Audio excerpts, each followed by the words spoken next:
Nicolas Sarkozy était donc enregistré par un de ses principaux conseillers, Patrick Buisson, et les verbatims commencent à sortir. Alors, est-ce que c'est si embêtant que ça pour Nicolas Sarkozy? Après tout, il était déjà depuis quelques mois en train de prendre ses distances avec ce sulfureux conseiller. Il le recevait de moins en moins, un peu pour la forme seulement, et même sur le fond, il semblait de moins en moins adepte de ses théories politiques. Les enregistrements eux-mêmes, par ailleurs, quand on les regarde de près, ceux qui ont été publiés depuis 2 jours par le Canard enchaîné et par le site Atlantico, ils ne sont pas vraiment compromettants en eux-mêmes pour Nicolas Sarkozy.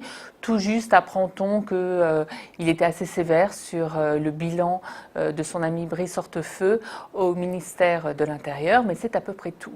Et pourtant, tous les sarkozystes semblent sous le choc, sans voix, à vrai dire inquiets. Pourquoi? Parce que cette crise les empêche de déployer leur stratégie habituelle.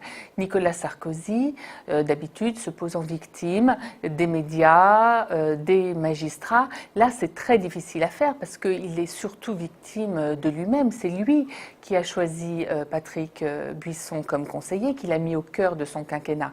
D'ailleurs, c'était lui aussi qui s'était largement appuyé sur Claude Guéant, son autre conseiller, avant que les affaires de justice ne le rattrape. Mais surtout, cette crise, c'est pas une crise habituelle, c'est comme un supplice chinois en fait. On sait qu'il existe une centaine d'heures d'enregistrement.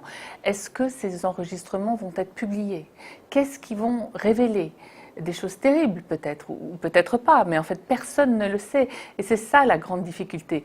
Nicolas Sarkozy n'a pas son pareil en général pour gérer les crises, prendre des initiatives, lancer des contre-attaques, mais là contre quoi se battre? Contre rien peut-être, contre des choses terribles peut-être aussi.